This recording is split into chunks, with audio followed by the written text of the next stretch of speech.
Hello and welcome back to the GraphQL with Django series. This is part 3. So in the previous tutorial, we did focus on returning data from the database. So in this tutorial, I just want to finish off the CRUD and have a look at how to simply create some data with GraphQL with Django, and then update that data, and then lastly, delete the data. So this tutorial just takes you through the very kind of introductory basics of doing that. We're just going to be utilizing the same database as we created in the previous tutorial. So if you haven't seen the previous tutorial and you want to have a look first at how to kind of return data, then please have a look at the previous tutorial before moving on to completing this one. So we finished the previous tutorial ending up just taking some data, returning data from multiple kind of tables in the database. So we returned all questions and all answers, and we returned something like this to the front end. So let's go ahead now and just add some data to our database. So far, the only thing that we've been dealing with was queries. So now we're going to move on to mutations, and this is going to allow us to actually create some new data in our database. So a similar type of pattern from the query. First of all, we need to bring in the fields that we want to deal with. So what we're going to do here is I'm just going to provide you a simple example of updating and adding data to the category table. So in my model, I have a category table here, so that only includes name. So this just gives us a good opportunity just to start with something really basic, updating and adding data to the category model here. So first thing that we need to do, like our class query, we now need to bring in the class mutation. And then like before, because we want to grab some data, we're going to use a graphene object type. And now we just need to, like we did with the query, just select the fields that we want to use. So we create this new variable here called update category, because we want to update a new item in the category, for example, or add. You could change that to add, for example, or I'm just going to keep it to update for now. And then we are going to set out a new class in a minute and just pass over the fields to that class, so then we can actually perform the update. So that's pretty much it, how we're going to start off by defining our mutation. And then we're going to grab our fields and then send it across to another class where we then going to perform some actions on it. In this case, we're going to add a new entry into our model. So before we make that new class and perform some of those actions, let's just update our schema here, because we want to tell the front end not only that we have a query that we're running, but we also want to tell it now that we also have mutations. So mutation equals, in this case, it's going to be mutation. Okay, so that just allows us then to hook the front end with our mutation class, which is now going to be connected to another class, which we're going to call category mutation. So let's go ahead and create our new class, which we're going to call category mutation. There we go. And then, so this is going to kind of extend this class and kind of allow us, not in a normal sense, but it's going to allow us then just to define the parameters to allow us to save data. So here we're going to define the parameters and the functionality to actually then save the data to the database. So we're going to be expected to work with the name. So this is, if we look up here, we're going to get from the category type, we're going to get the name field from the category type. So we're going to bring that in. So that's what we're expecting in terms of the arguments that are going to be passed in. And then what we do now is we're just going to define the category type fields here. So category equals the fields from category type. So we now know, or we now have kind of a connection between our function that we're going to build to save the data and what model we're working with. So we're going to collect the fields from there and going to put that into category. And then we're going to now add a class method, which is going to allow us to kind of build a function. So we pass in root and info, if you remember from the previous tutorial what that is for.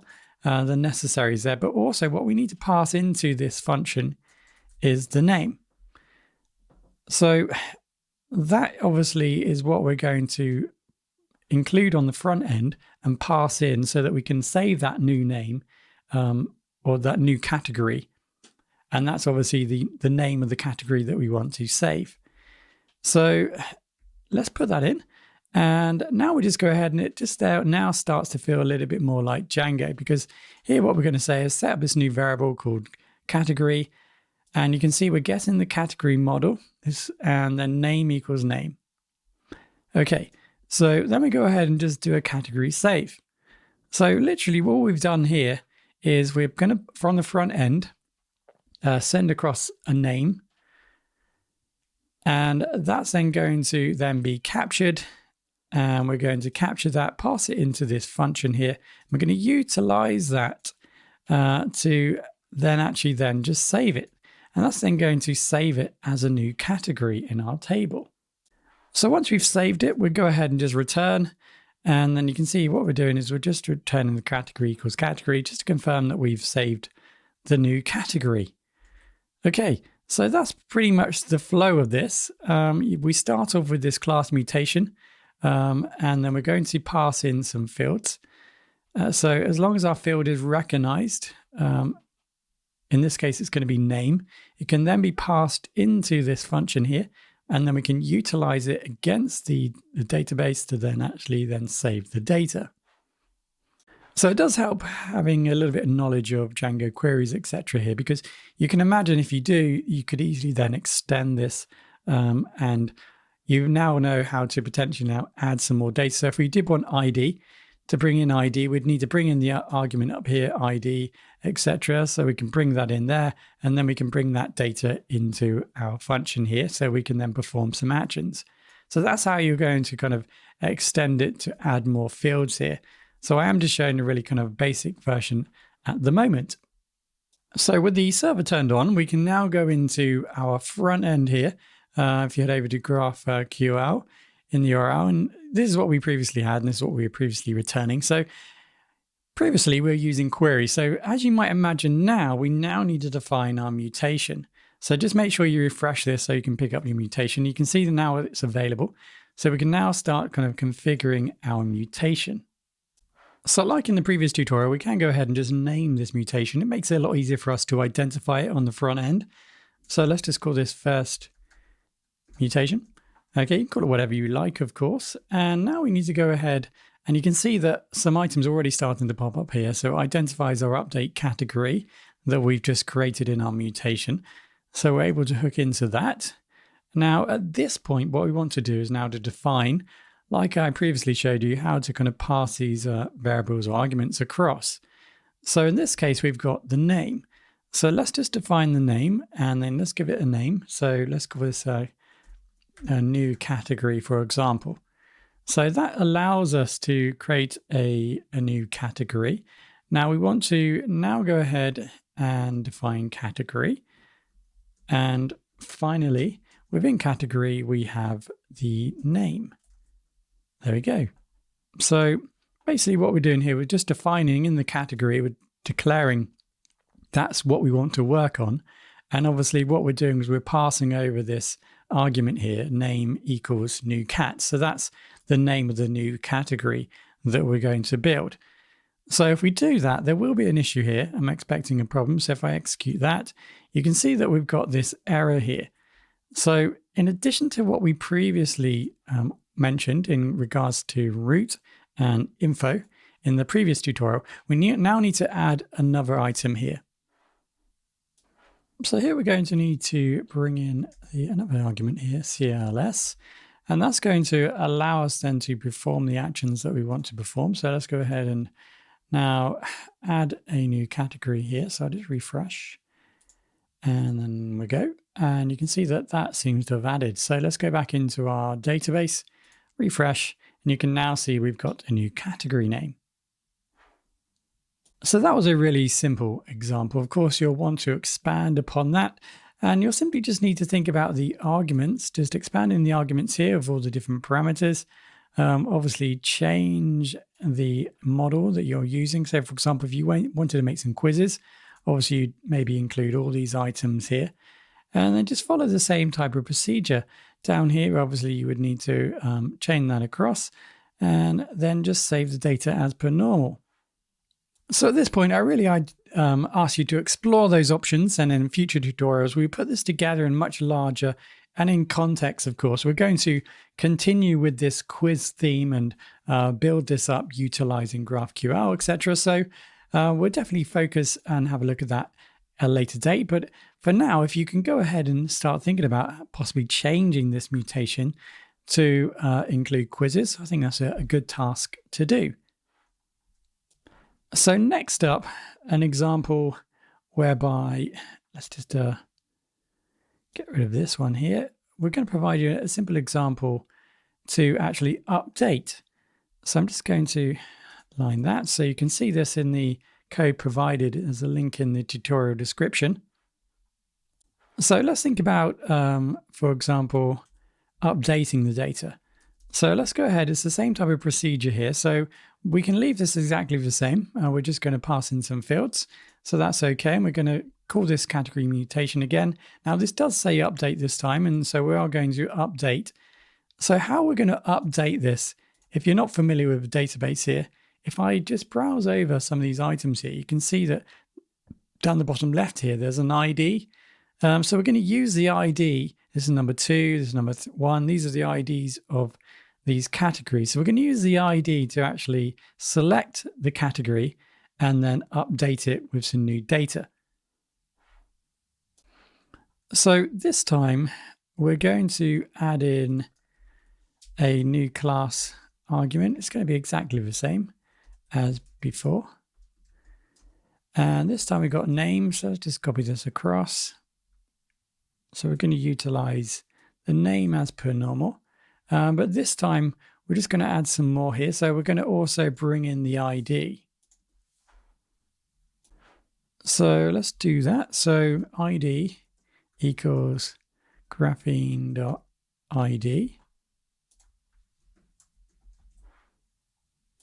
So notice here we had a string for the name. So this is going to identify an ID.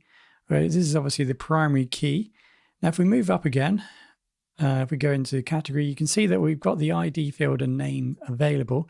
So we are definitely utilizing both of them this time. So we go ahead like before and access the category, the fields that we're going to need. And now we just need to, again, just define our class method. So let's go ahead and add class method. Now this time, whereas before we were just utilizing the name, we can now to add in, for example, the ID. So we also want to pass in the ID into this function. So the first thing we're going to do here is we're going to get the data from the database. So let's just select category equals category and object. So very kind of Django here. And we're going to get one item from the database. And that's where the ID equals the ID that we pass in. So that's going to return one item from the database. And obviously, once we've got this data, we can then go ahead and override it. So this is going to be category, and then we're passing in category. We're then going to pass in the name, for example. So .name. So that's going to access the name that we've passed in across. And there we go. So the category name. So we're going to basically override the category name. We're going to get the data from the database. We're going to update or override the data name to the new name that we pass in. And then once we've done that, obviously we just need to save. So let's just go ahead and save that, category.save. And then we can just go ahead and return as we did previously. Okay, so that's kind of the functionality there. We're going to pass in the name and the ID. We're going to get the ID that we passed in. That's going to identify an item or category within our database. We're then going to basically override the name with the new name and then save it. And that's going to create the update. So this is what we've got so far, new cat. And that is ID number 15. You can see down here, for example, when I hover over, it's category 15. So let's go back into our query and update this. So we want to also now pass in our ID. So that was 15 in this case. So obviously we're doing this manually. We can also additionally add in the name or keep the name there because that's not a problem. But obviously we want to change the name. So let's change this to another category. So that's going to be the new name for this. So it says it, if you hover over it, says unknown because I haven't refreshed yet. So let's just refresh. It doesn't look like the server's working. Okay, so it was just stuck. I've turned the server back on. There's no changes that we made. So I refresh again. And you can now see, if I move that, move in a bit. So everything seems to be picked up nicely now. So update category ID 15, name another cat. Okay, so let's see if that works. Let's do that. So we've got another cat. Let's go back in and refresh. And there we go. So we've made an update in our category name. So we can just test that out again. So still ID number 15. So let's try that instead. And you can now see when I refresh, it's going to change the name again. So you can see how that's progressing on slightly from the previous example. We're now taking in 2 arguments here. We're using an argument to on the object. So here, obviously, we can run multiple kind of Django. This is very Django here, isn't it? Objects get. So we can perform multiple operations as we would do as if we were using Django, of course. So again, that was a very simple example. So I guess now it's up to you to think about if you did follow the previous suggestion of creating quizzes, utilizing this bigger example, now's the challenge to try and kind of update a much larger set of fields. So give that a go. Let's move on to the last example, which is delete. So this is really simple because we've been using save previously. So let's just change save to, for example, delete. So this time we're going to get the ID. We don't necessarily need to know the name. We just need to know the ID. And what we can do from there is, well, once we've selected it, we could just obviously go ahead and delete it. So let's just give this a go. So just checking, this is still number 15 in the bottom left-hand corner here. Number 15, so we don't necessarily need to pass in the name here. So from category, we can just identify the ID. So let's just refresh this. There we go. Update category argument name of type string is required. So there's just a few things that looks like I need to kind of change here. So let's just remove that argument there from our mutate. We don't need the name in this case anymore. Let's just give that a go. Refresh. Okay, so it looks like it's okay this time. So let's go ahead and do that. So kind of obviously the problem is we're trying to return something here, but it looks like it is working. So refresh and you can see that it has disappeared. So let's just remove the return in this case. And let's just try that again, just to make it a little bit cleaner. So I just add a new category. That category now is number 16. So I just need to change this to 16 and then press go. So it's a little bit cleaner this time. And then I refresh and what we just added there is now disappeared. And there we go. So that was a simple example, a simple change to the arguments, removing the items we don't need, obviously removing and including now the delete. So the Django RM can select the item from the database, we collect it, and then we simply delete it. So really all we're doing here is we're utilizing GraphQL to specify on the front end the particular ID that we want to select and delete. All we're doing really is passing it across. From here, this is just Python Django, where we're collecting the data from the database and we're just deleting it as per normal. So again, I appreciate this is a very small example, but I guess I'm challenging you now to think about how you can expand on the deletion, include multiple fields. One question that you're going to have, or one of the many questions that you might have, is, for example, how to control return. to show that I've actually updated something. And that's something that really needs to be left for a later tutorial. One of the perceived weaknesses of GraphQL is the reporting and error control, kind of managing and handling that over, for example, REST, which is considered a little bit more nicer in terms of controlling or error controlling or capturing errors, sorry, on the front end. Okay, so hopefully that was useful to you. I think we've covered everything we wanted to. Obviously, the return was done in the previous tutorial. So that was a simple example, introduction if you like, to create, update, and delete with GraphQL.